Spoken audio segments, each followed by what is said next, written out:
So guys, आज हम एक पॉपुलर इसेकाई एनिमे की बात करेंगे जिसको उतनी इज्जत नहीं मिलती क्योंकि बहुत ही फॉरगेटेबल एनिमे है। मैं बात कर रहा हूँ ओवरलॉर्ड की।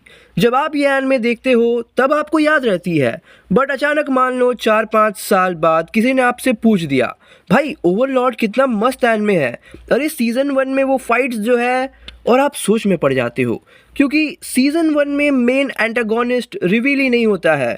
सस्पेंस बना के छोड़ दिया जाता है किसके पास है वर्ल्ड आइटम्स। तो शुरुआत से चालू करते हैं। ओवरलॉर्ड सीज़न 1 एयर होना शुरू हुई थी 7 जुलाई 2015 से और इसका एनिमेशन स्टूडियो था मैड हाउस, जो कि उस वक्त और भी बड़े प्रोजेक्ट्स पर काम कर रहा था। लाइक पैरासाइट द मैक्सिम के 12 एपिसोड्स 2015 में ही आए थे। वन पंच मैन भी आने वाला था।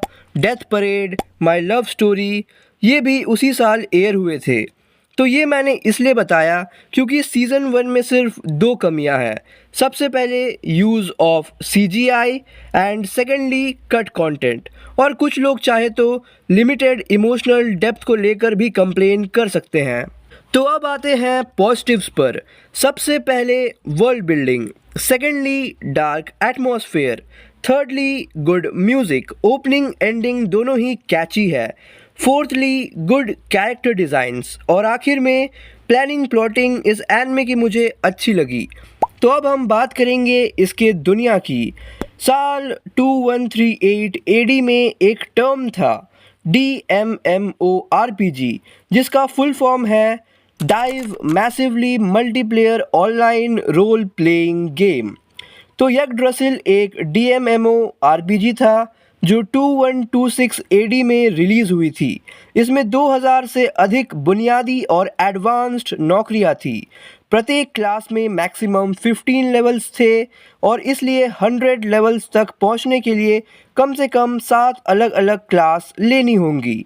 हालांकि खिलाड़ी अपनी इच्छा अनुसार जितनी चाहे उतनी क्लास ले सकते हैं जब तक कि वो हर क्लास के प्री रिक्विजिट्स को पूरा करते हैं। इसके अलावा कोई प्लेयर अपने कवच, हथियार, अपीयरेंस और बाकी कॉस्मेटिक सेटिंग्स को पूरी तरह कस्टमाइज करने के लिए विभिन्न टूल्स का उपयोग भी कर सकता है। तो टोटल में 9 वर्ल्ड्स हैं: एसगार्ड, एल्फहाइम, वैनाहाइम, निडावेलिर, मिडगार्ड, जोटुनहाइम, निफलहाइम, हेलहाइम और मुस्पेलहाइम।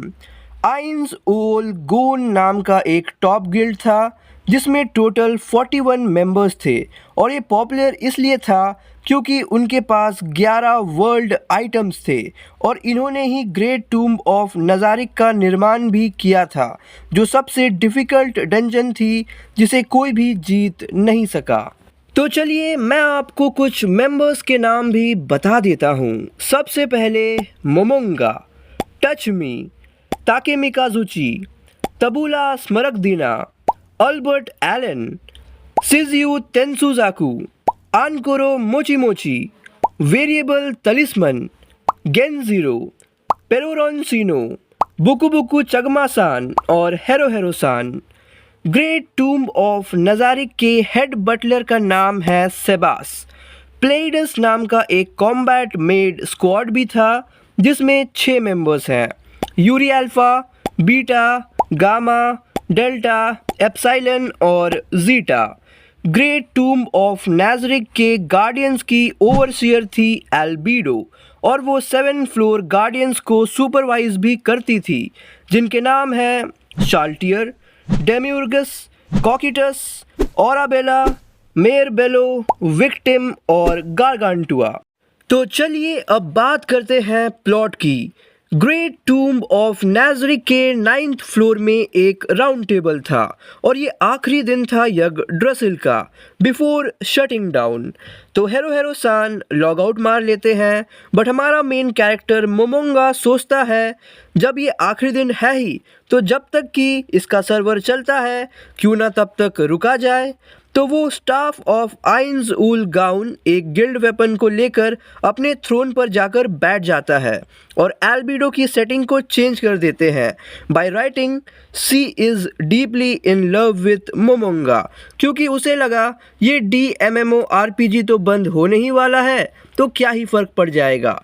बट जब घड़ी में आधी रात होती है तो वो देखता है कि सर्वर अब भी चालू है और वो अपने कंसोल को यूज़ नहीं कर पा रहा, और वो नोटिस करता है सारे एनपीसीज़ में जान सी आ गई है क्योंकि वो उससे बात करने लगते हैं।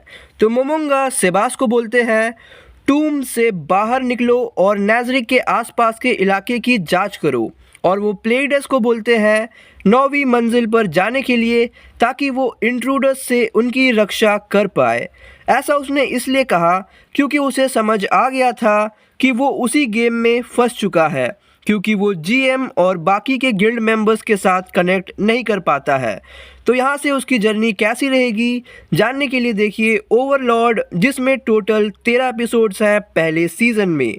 अगर बात करें मेरे फेवरेट एपिसोड्स की, they will be episode 9, 12 and 13। Episode 9 में थोड़ा ज़्यादा ही CGI यूज़ होता है, बट क्लेमेंटाइन वर्सेस मोमोंगा वाली फाइट मुझे अच्छी लगी। तो अब जब हम स्पॉयलर्स की बात कर ही रहे हैं तो मुझे वाइस किंग हामसुके बहुत ही क्यूट कैरेक्टर लगी। उसी के साथ swords of darkness adventurer group के मेंबर्स भी काफ़ी अच्छे थे, जिसमें पीटर माउक लीडर था, निनिया थी, लुक्रुट वॉल्फ था और डाइन वुडवंडर, पर सबको बेरहमी से मार दिया गया। उसी के साथ गैजेव स्ट्रॉनऑफ और ब्रेन अनग्लाउस कुछ इंटरेस्टिंग कैरेक्टर्स निकल के आते हैं सीज़न 1 से। तो अब आते हैं ओवरऑल रिव्यू पर। नूब्स के लिए 1 टाइम वॉच, जनरल ऑडियंस के लिए गुड, प्रो ऑडियंस के लिए सरप्राइजिंग, रिव्यूअर्स के लिए फर्स्ट क्लास और मेरी तरफ से भी गुड। तो यही था आज का वीडियो। उम्मीद है कि आपको ये डिटेल्ड डिस्कशन रिव्यू पसंद आई होगी। तो मिलेंगे आपसे जल्द एक नए वीडियो के साथ। Till then take care and good bye.